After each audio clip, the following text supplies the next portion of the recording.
Malaria Day is an international observance commemorated every year on 25th of April, and it recognizes the global efforts to control malaria. World Malaria Day was established to provide education and understanding of malaria and spread information on year-long intensified implementation of national malaria control strategies, including community-based activities for malaria prevention and treatment in the endemic areas. World Malaria Day allows for the corporations, multinationals and grassroots organizations globally to work together to bring awareness of malaria and advocate for policy changes. Each Malaria Day focuses on the specific theme, and the theme of 2016 is End Malaria for Good.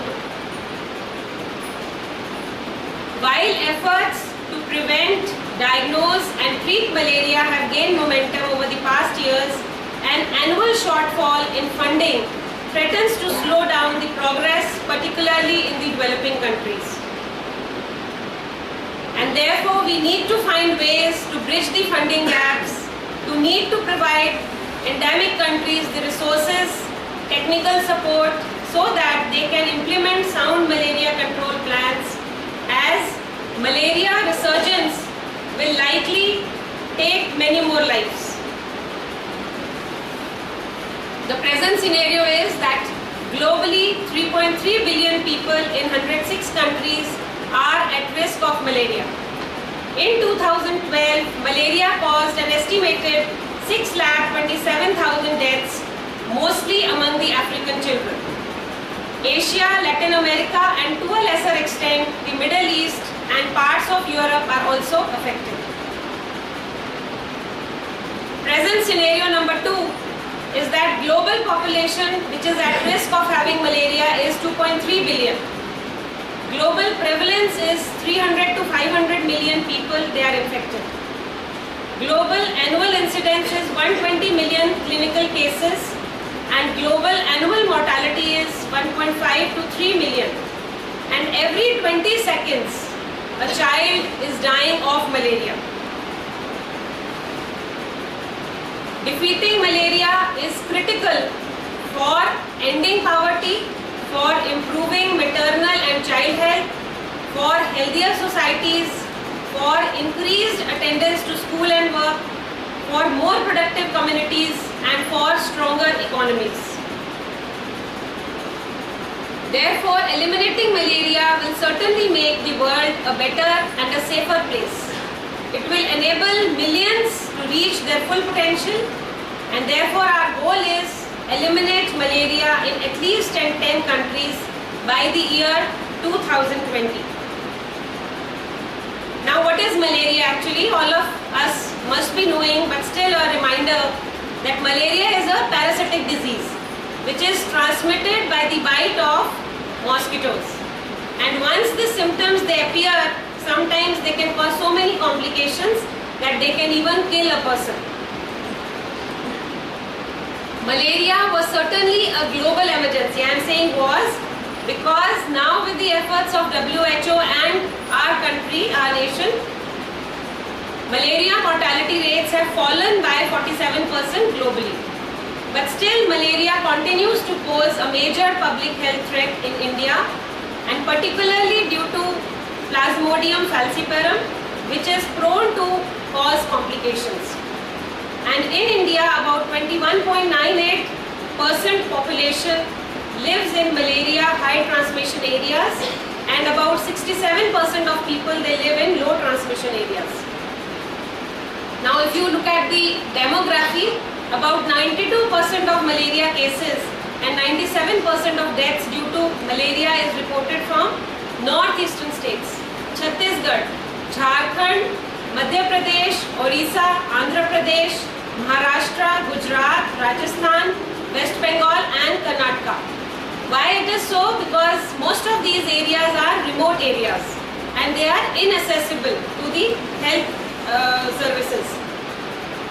And most of these areas are forest or forest fringed with operation difficulties and predominantly inhabited by tribal population.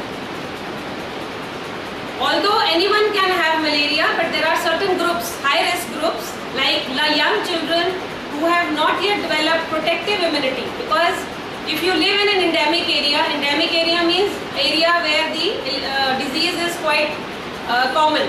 So if you live in an endemic area, by the continuous exposure to malarial parasite, natural immunity develops in our body. So people or young children who have not been exposed to the malarial parasite, they will not have immunity against malaria. Similarly, pregnant women, they are also more prone because during pregnancy also our general immunity decreases. People with HIV and AIDS, even people with HIV and AIDS, their main problem is that their immunity has fallen down tremendously. Then international travelers from non-endemic areas. Malaria affects mainly poor, underserved and marginalized populations in remote and rural areas, which are characterized by inadequate control measures and limited access to healthcare. Now, age, it can affect any age, but newborn infants have considerable resistance to infection due to high concentration of fetal hemoglobin. Because malarial parasite, it affects the RBCs, red blood cells, and our normal hemoglobin is affected, but RBCs with fetal hemoglobin are not affected by the malarial parasites. Similarly, both the sexes are equally affected, but still males are slightly at a more risk of acquiring malaria than females, maybe because of outdoor activities, although now there is not much difference. Females have become equally active outside. Pregnancy, if malaria occurs during pregnancy, it may cause intrauterine death, it may cause premature labor, or it may cause abortion. Socio-economic development tremendously depends on whether the area is with malaria or without, because any disease, if you want to treat that disease, resources are required. And once the disease has been eliminated from that area, the resources can be used for socio-economic development. So malaria has disappeared from most developed countries as a result of socio-economic development. Similarly, housing certainly affects the incidence of malaria. Ill-ventilated, ill-lighted houses provide ideal indoor resting places for mosquitoes. And malaria is acquired in most instances by mosquito bites within the houses. People migrate for one reason or the other from one place to the other, from one country to another, like laborers who are connected with various engineering projects, who are periodic migrations, wandering tribes are the outstanding examples of internal migration. And some of these people may import the malarial parasites in their blood and reintroduce malaria in the areas where earlier on the malaria was eradicated. Occupation. Malaria is predominantly a rural disease and is closely related to agricultural practices, like people in the villages, they tend to sleep outside. Similarly, nomadism, traveling from one place to another, refusal to accept spraying of the houses. People in the villages are slightly more resistant to the changes which we try to impose on them. Similarly, replastering of the walls after spraying and not using measures of personal protection, like not using the bed nets, that can also increase the incidence of malaria. Similarly, immunity to malaria in humans is acquired only after repeated exposure over several years, like I said in my earlier slide. Environmental factors are very important. India's geographical position and climatic conditions have been favorable to the transmission of malaria. It is more common from July to November, when it is more humid, when the rains are there and the temperature is 20 to 30 degrees. That time the incidence of malaria is very high. Man-made malaria, like men, they burrow pits, Then there are in the garden there are pools, there are irrigation channels. Then in the engineering projects there may be hydroelectric dams, roads, bridges. They all led to the breeding of mosquitoes and thereby increased incidence of malaria. Now how the malaria is transmitted?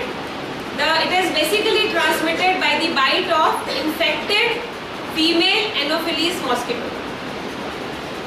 Direct transmission can be by the blood transfusions. Similarly, it can be transmitted from the mother who is having chronic malaria to the baby through the placenta. Now this is the life cycle of malaria. To start with, infected Anopheles mosquito bites a non-infected Anopheles mosquito bites a infected person, a person who is having malaria, right? And when the mosquito bites the infected person, it will suck the blood of the person, and this blood will have malarial parasites. So these malarial parasites, they will divide and redivide in the stomach of the mosquito, and these parasites, they become so many that they will clog the salivary glands of the mosquito. Now when this infected mosquito will bite the healthy person, the mosquito will first introduce some of the saliva for sucking the blood because it is already clogged with malarial parasites. So when it will inject the saliva into the healthy person will get infected with malarial parasites. And these malarial parasites, once they enter the blood, immediately first they go into the liver. In the liver cells, they will divide and redivide, and then again, once a lot of malarial parasites they are formed, they rupture and they are released into the blood circulation.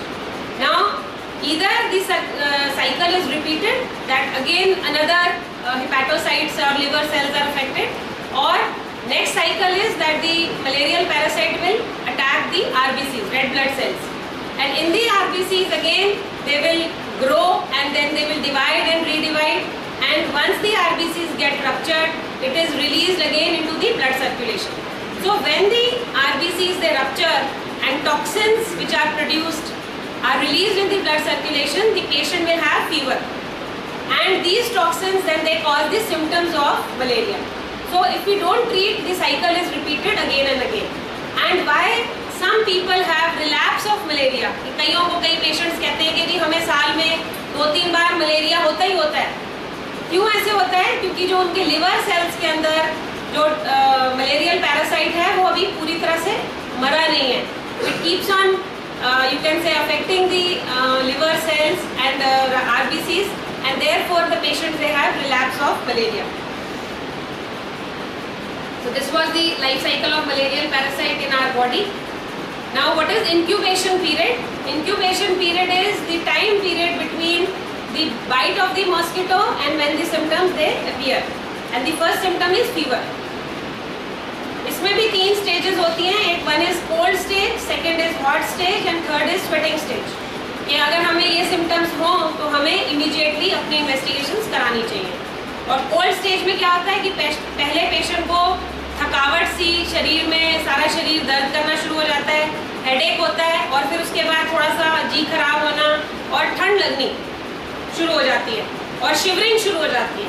उसके बाद एक बार जब खूब shivering हुई, patient को आपने समझो कि रजाई से ढक दिया, उससे भी उसको ठंड में आराम नहीं मिल रहा. उसके बाद धीरे धीरे उसकी सारा शरीर गर्म होना शुरू हो जाता है और इतनी गर्मी आ जाती है बॉडी में कि पेशेंट सारे अपने कंबल, रजाई सब उतार के फेंक देता है. और उसके बाद धीरे धीरे शरीर जो है वो ठंडा होना शुरू हो जाता है और फिर स्वेटिंग शुरू हो जाती है, काफ़ी पसीना आ जाता है. And fever comes down with profuse sweating, the temperature drops rapidly to normal and skin is cool and moist. और fever in cases of malaria most of the cases या तो तीसरे दिन होता है या फिर चौथे दिन, depending on the type of malaria कि प्लाज्मोडियम आपका फैल्सीपेरम से हुआ या प्लाज्मोडियम वाइवेक्स से हुआ या ओवेल से हुआ. ये अलग अलग डिफरेंट स्पीशीज हैं प्लाज्मोडियम के, तो उसके अकॉर्डिंगली या तीसरे दिन बुखार होगा या चौथे दिन बुखार होगा. और अगर किसी को भी इस तरह के सिम्टम्स अगर होते हैं तो immediately we must get ourselves investigated. और इन्वेस्टिगेशन में हम क्या क्या करवा सकते हैं, एक तो माइक्रोस्कोपी है।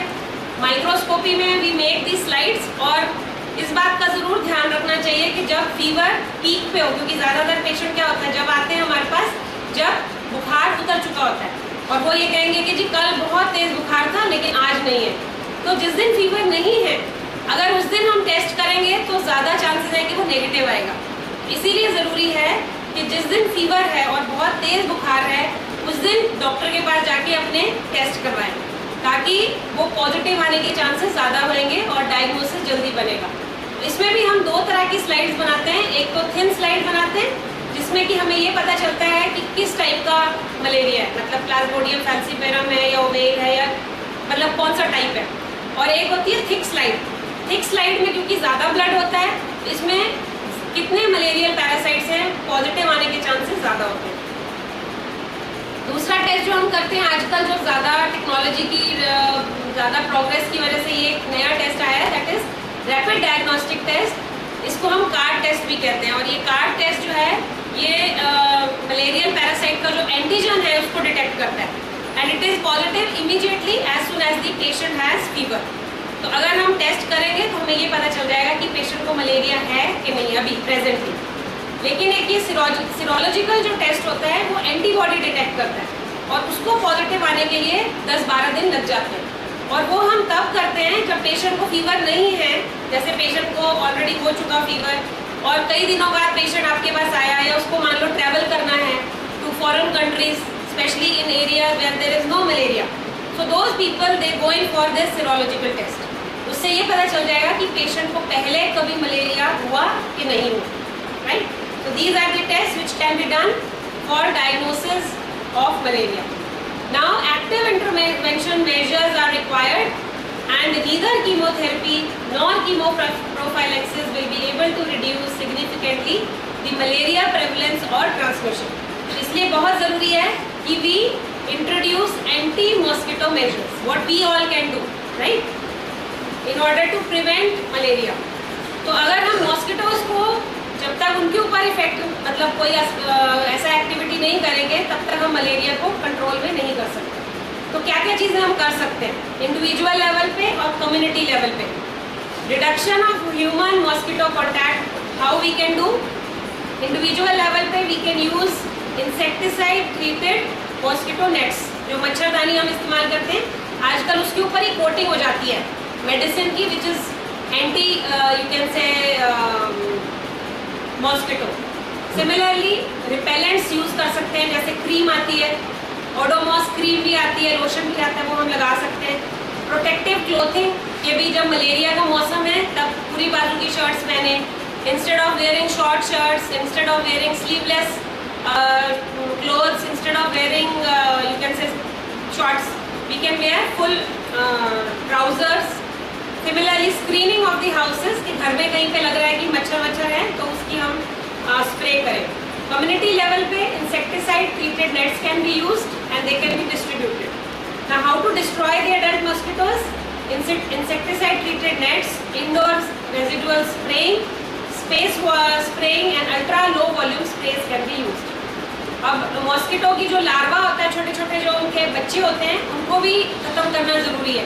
और वो कहाँ पे ज़्यादा पैदा होते हैं, जहाँ पे पानी खड़ा है, जैसे पॉन्ड्स हैं वहाँ पे खड़ा है, जैसे छोटे छोटे पिट्स हैं, टायर्स हैं, जैसे जो ये टायर्स कटे हुए पड़े होते हैं जगह जगह के ऊपर, तो इसी तरह से कूलर्स हैं, एक्वेरियम है, जहाँ पे भी पानी इकट्ठा होगा वहाँ पे लार्वा जो है वो डेवलप हो जाते हैं। So we have to kill those larvas if we want to control malaria.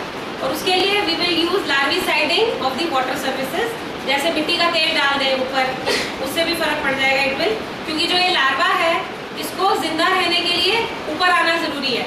पानी में ये ऊपर आता है अपनी ऑक्सीजन लेने के लिए, तो अगर इसके ऊपर हमने मिट्टी का तेल डाल दिया तो it will not be able to survive. Similarly source reduction, motivation for personal and family protection, हम हर चीज़ के लिए गवर्नमेंट के ऊपर ना डालें, अपना उसके ऊपर ना डालें कि वही लोग हमारा ध्यान रखेंगे। अगर हम पर्सनल लेवल पे भी कुछ करेंगे तो certainly we will be able to make our society malaria free. Environmental sanitation, साफ सफाई का ध्यान रखें। कहीं हर कोई अगर अपने घर का और अपने घर के आसपास की सफाई करेगा तो मेरे ख्याल से ज़्यादा दूर कंट्रोल ये बात नहीं होगी कि अभी पूरी हमारी सोसाइटी साफ सुथरी हो जाएगी. And social participation is by health education, community participation, that is very, very important for eradication of malaria. Now prevention and control, already we have talked about the elimination of mosquito breeding places, national improvement on health and hygiene, हम अपनी immunity improve करें ताकि हमें malaria असर ही ना करे. Use of mosquito nets treated with pyrethrine, clothing with sleeves and long trousers, use of mosquito repellents. Young children and pregnant women should avoid traveling to areas where malaria is common. So in the end, let us all pledge that we will work together, we will take the measures so that we can make our house first, then our society, our state, our city, our state and our country malaria free. Thank you.